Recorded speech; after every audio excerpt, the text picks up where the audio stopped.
Hello, class and professor. My name is Thomas Castillo, and today I'll be covering a review of a review from the film Bottoms today. The reason why I chose this film is it brought me back to, it's like more like a modern day time of another teen movie back in the day. So just to give you a quick idea of what it is, I don't want to go too much into the film because I'm here to give what I think about the reviewer's thoughts and why I picked the reviewer. So let's go ahead and move on with that. So, all right. So I had chosen the website IGN. And for those of you who are not familiar with IGN, let me move this. It is a known for a video game website. It started off as a Nintendo website originally, but like 20 years ago. And slowly, surely, they started to explore into other forms of media, reviewing music, reviewing shows, and even movies. And the writer for this review named Katie Rife, she is known for, if you were to scroll down and look at um, what she previously reviewed, it would primarily be indie horror movies. So, movies you probably wouldn't see in the film, I mean, in the theater unless you seeked out for it, or LGBT movies that are already primarily in the theaters as well. Even though Bottoms was in the theaters, but it wasn't heavily promoted. So that kind of gives me an idea. And the reason why I felt like it's so important to bring this up is I feel like having the knowledge of knowing what they previously reviewed could help get an idea of how would they treat this review. What kind of biases are they gonna have? Are they gonna lean into the video game audience, which is has a history of some homophobia and majority.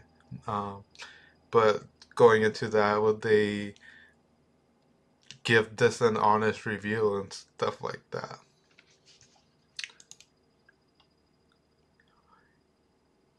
So yeah, and going on, that's kind of why I did pick a video game website. I was kind of curious as to what information we would get out of it, and it's always good to get different perspectives, even if you don't agree, because you could just be like, oh, be aware of it. Because if you just get a bunch of yeses in life, then you're not gonna have like that conflict that makes you spark and think and go on. Okay, so IGN, there's grade scaling works through a 1 through 10 scaling. So 10 being the best, 1 being the worst.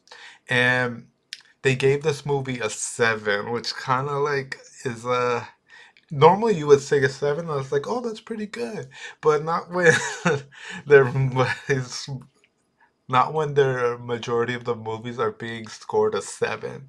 And it's kind of like, did they just throw this a 7 just because? And the kind of like the base quote up for this was it's a campy queer stand-up of teen sex comedies destined to become a Gen Z cult classic. All right.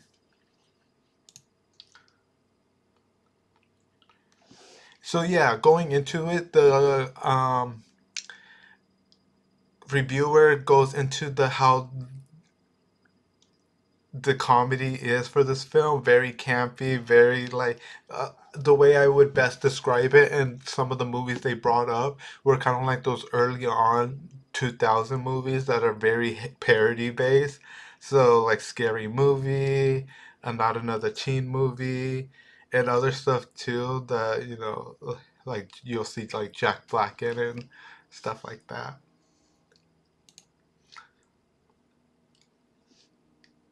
And I kind of questioned the whole, LGBT part of the review because that was the headliner when you were to click on this article was it said lesbian um